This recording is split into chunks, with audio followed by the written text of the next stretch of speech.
Video ini dibuat untuk mengajarkan beberapa teman yang kurang mengerti bagaimana cara mengkonfigurasi topologi pada dua buah jaringan.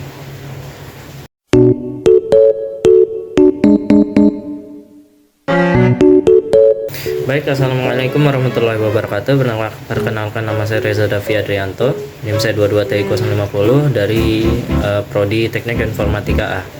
Di kesempatan kali ini saya diberikan tugas oleh Pak dosen, yaitu tugas jaringan, di mana diharuskan untuk mengkonfigurasi topologi jaringan, di mana terdapat dua buah jaringan dari dua jenis kelas, yaitu kelas B dan kelas C. Lalu kita konfigurasi untuk menyambungkan agar bisa terhubung satu sama lain. Jadi di sini keterangannya sudah tertulis yaitu membuat sebuah topologi dengan dua kelas jaringan, yaitu B dan C, dengan device 6 PC, 3 PC di masing-masing jaringan, berarti 3 PC di jaringan C dan 3 PC di jaringan B. Lalu 2 switch, yaitu satu switch di masing-masing jaringan, berarti 1 switch di C dan 1 switch di B. Dan 3 server, ya, 1 server HTTP dalam kurung utm.com, yaitu server HTML yang nantinya jika kita mengakses utm.com akan terbuka server yang didaftarkan tersebut. Nah, 1 server HTTP utm.com ini pada jaringan kelas C, dan 2 server, yaitu 2 server, 1 server HTTP dan satunya DNS pada jaringan kelas B. Nah, nantinya satu server HTTP ini akan diakses melalui IP address saja, sedangkan satu server akan digunakan untuk menyeting DNS dari HTTP tadi pada jaringan kelas B, dan 1 router untuk menghubungkan jaringan. Tanpa berlama-lama lagi, mari kita praktikkan saja. Oke, di sini sudah terbuka Cisco Packet Tracer. Berdasarkan keterangan tadi, kita membutuhkan 6 PC. PC berada di sini. Kita sediakan saja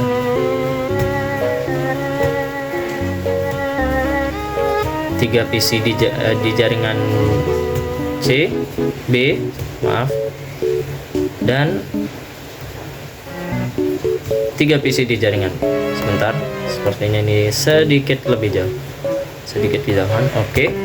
Lalu kita sediakan 3 server, yaitu 1 server di jaringan kelas C dan 2 server di jaringan kelas B.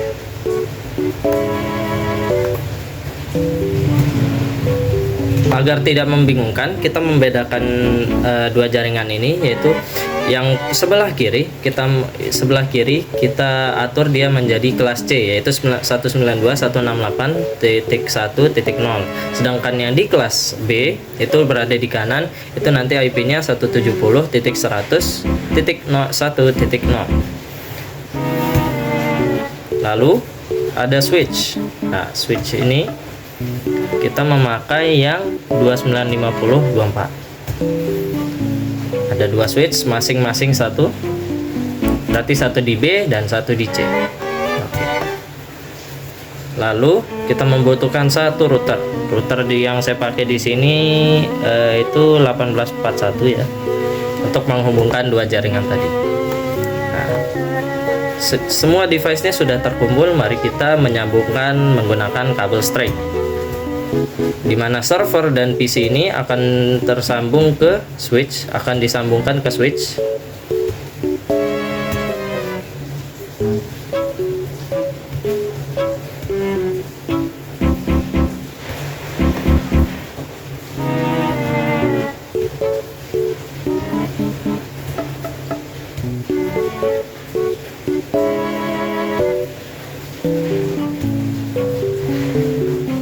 Dan sudah jadi. Lalu switch ini akan kita sambungkan ke router Fast Ethernet 0. Oke, merah biarkan saja karena routernya belum menyala. Pada Fast Ethernet itu belum dinyalakan, jadi wajar. Lalu server dan PC pada jaringan C, yaitu bagian kanan, kita sambungkan dulu ke switch, ke B, di B.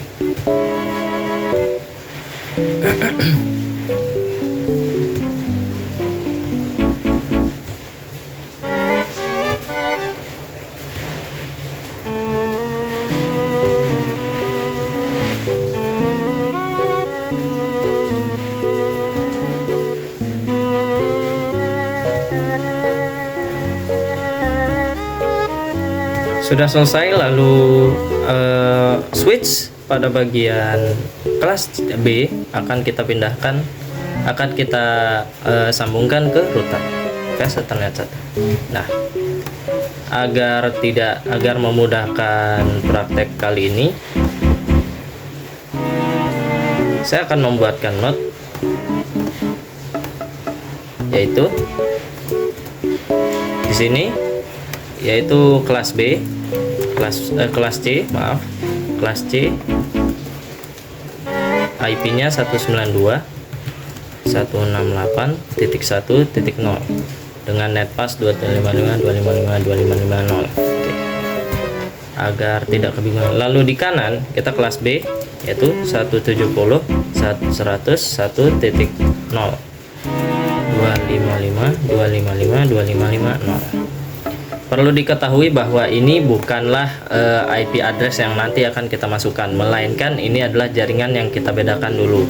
Ya, yang C itu berada di yang C itu 192.168.1.0 dan yang B 170.100.1.0 agar nanti memudahkan saat kita mengkonfigurasi server dan juga PC-nya nanti. Oke, pertama-tama kita harus setting IP di router dulu. Dikarenakan tadi kelas C, yaitu bagian kiri, kita sambungkan kabelnya di VS Ethernet 0, maka di sini kita akan memasukkan IP-nya di 0 terlebih dahulu. Pertama-tama kita on agar sambungannya hidup. Lalu IP address kita memasukkan di jaringan C, yaitu 192.168.1.1. Enter, lalu netmasknya sudah ada. Nah, untuk VS Ethernet 1 berarti tersambungnya ke bagian B, yaitu 170. Seperti biasa, kita nyalakan dulu, lalu kita isi IP addressnya 170.100.1.1. dan di sini netmasknya langsung otomatis 255.255.0.0 ya, maka 10-nya ini kita ubah jadi 255 terlebih dahulu agar mengikuti spesifikasi jaringan B tadi. Kalau sudah, kita tinggal close. Maka IP di router itu sudah terdaftar. Lalu langkah kedua, kita akan mengatur IP di server. Untuk IP di server, kita memulai dari server bagian kiri dulu, yaitu yang C. Ya, yang di C ini akan kita fokuskan ke HTML-nya, yaitu nanti server ini akan diakses melalui domainnya, yaitu utm.com. Di sini berarti kita servisnya tidak apa-apakan karena HTTP di sini itu sudah nyala, otomatis nyala.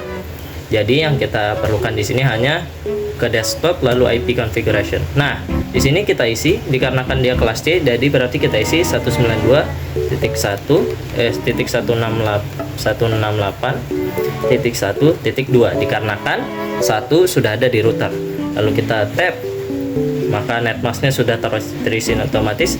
Nah, untuk default gateway kita harus memasukkan IP address dari IP address router tadi, yaitu 192.168.1 dan 1. Kita isi saja dan enter. Maka settingan pada server di kelas C yang akan kita akses menggunakan atm.com itu sudah selesai. Lalu mari kita ke server bagian kelas B.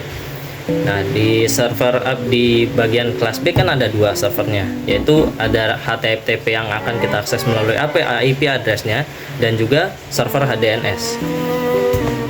Yang pertama kita setting untuk HTTP-nya dulu. HTTP-nya seperti biasa sudah dinyalakan secara otomatis. Berarti kita fokus ke desktop lalu IP configuration.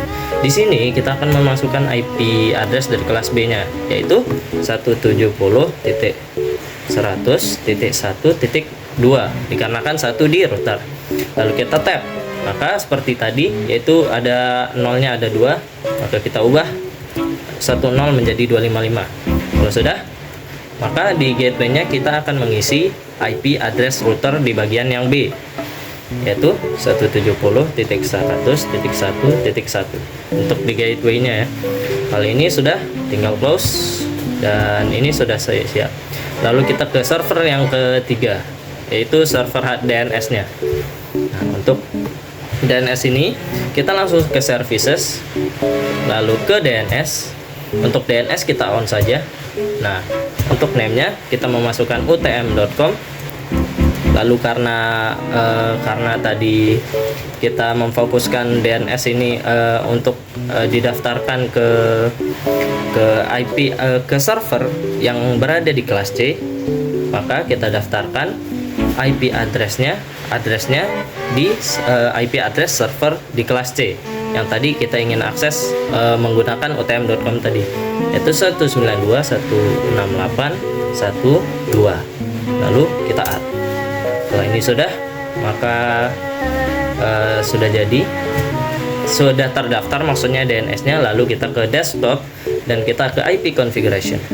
Nah, di IP configuration ini kita memasukkan lagi IP address dari server ini, yaitu 170.101.3. Dikarenakan 2 tadi sudah ada di diisi di server yang kedua, yang HTTP yang nanti akan kita akses menggunakan IP address-nya, maka di sini server ini kita memasukkan 1.3-nya. Lalu subnet mask seperti biasa kita mengganti 0-nya menjadi 255, maka 0 yang terakhir jangan diubah, diamkan saja. Lalu gateway-nya kita mengisi gateway dari router pada bagian kelas B, yaitu 170.100.1.1. Kalau sudah, kita close. Maka pembuatan DNS server sudah selesai di sini. Selanjutnya kita akan men-setting PC agar bisa mengakses utm.com dan juga server HTTP menggunakan IP address tadi. Pertama kita akan men-setting PC yang ada di jaringan kelas C. Kita mulai dari PC dulu. Langsung saja kita ke desktop, lalu ke IP configuration. Perhatikan baik-baik di sini.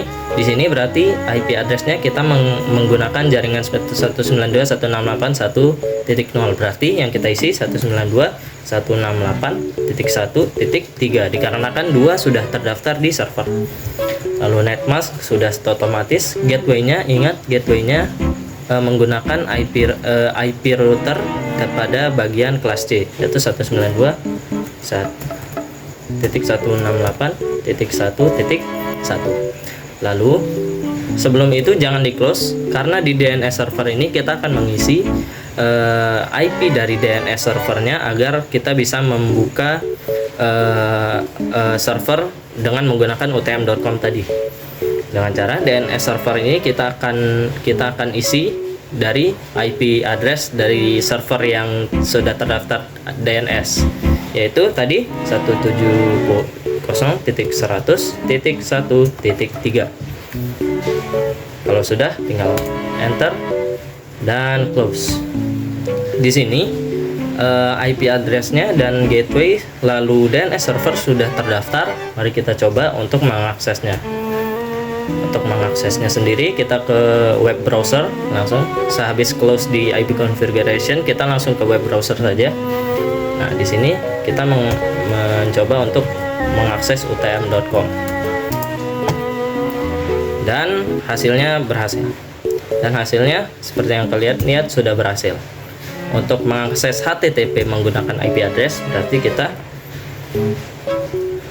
mengaksesnya melalui IP address dari server HTTP yang tadi, berarti 170.100.1.2 dan terhubung. Ini sudah selesai ya, maka PC ini sudah bisa mengakses server ini menggunakan utm.com dan server HTTP lain menggunakan IP address-nya. Lakukan hal yang sama seperti PC 0 ke PC lainnya, seperti ini. Kita langsung masukkan saja, karena pasti menggunakan sudah berjalan gitu logikanya, yaitu 14 pastinya, dan menggunakan gateway-nya menggunakan IP address dari router dan DNS server seperti biasa 170.100.1.1.3. Sudah, kita langsung mati. Untuk mengeceknya kita langsung ke web browser saja.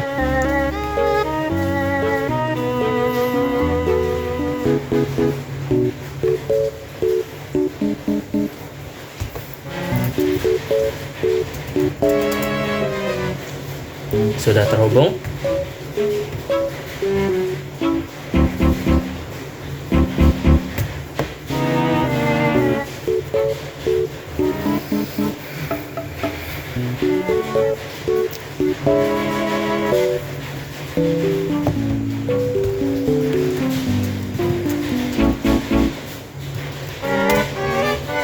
Dan sudah terhubung. Lakukan hal yang sama pada PC3 pada jaringan kelas C.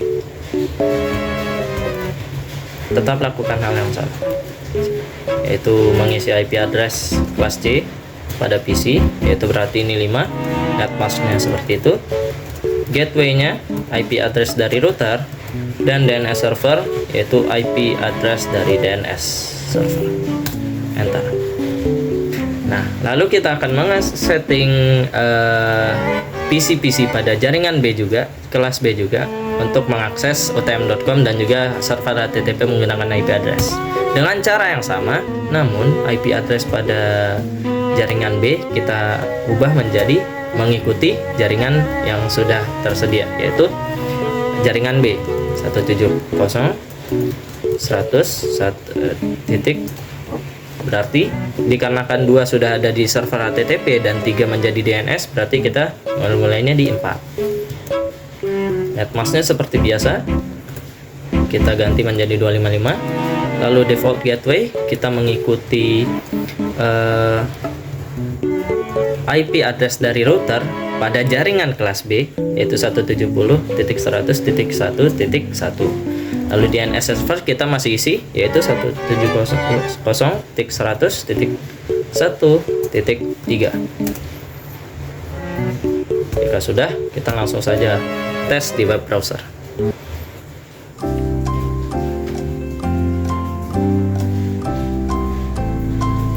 Damn, 20 menit.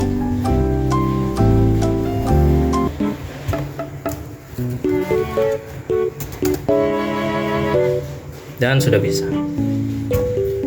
Lalu kita setting di PC selanjutnya dengan cara yang sama, mengisi address. Berarti di sini memulainya dari 5, lalu 255, kita ganti netmasknya, memasukkan gateway dimasukkan menggunakan IP address dari router, dan DNS server kita memasukkan IP address DNS-nya. Sudah. Lalu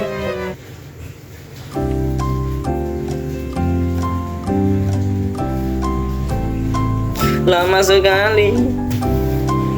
21 cuy. Udah.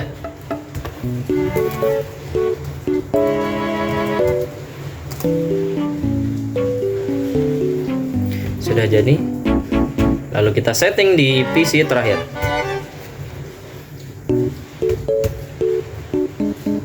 IP configuration sama seperti biasa, memasukkan IP address.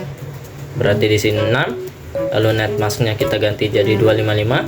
Lalu default gateway kita memasukkan IP router dengan kelas C, dan juga memasukkan IP dari DNS.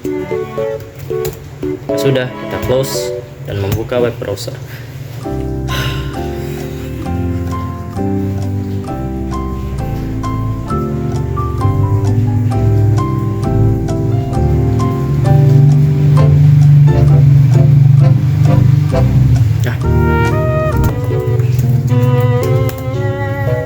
Dan terhubung semua. Oke, jadi segitu aja kesimpulannya. Jika mengikuti step by stepnya dengan benar dan logikanya berjalan, maka semua jaringan yang ada di sini di topologi ini akan bisa terakses atau terhubung satu sama lain. Jika misalnya ada error pada bagian apapun itu, bisa jadi step yang kalian ikutin salah atau memang dari kalian yang error. Oke, segitu aja dari saya. Mohon maaf jika ada kekurangan kata atau kekurang jelasan dari materi yang saya berikan, dan juga cara saya menyampaikan sedikit terbata-bata karena saya juga masih belajar dan saya ingin meng-share, membagikan ilmu saya. Mohon maaf atas segala kekurangan saya karena saya manusia, bukan Nabi Boy. Sekian, wassalamualaikum warahmatullahi wabarakatuh. Semangat.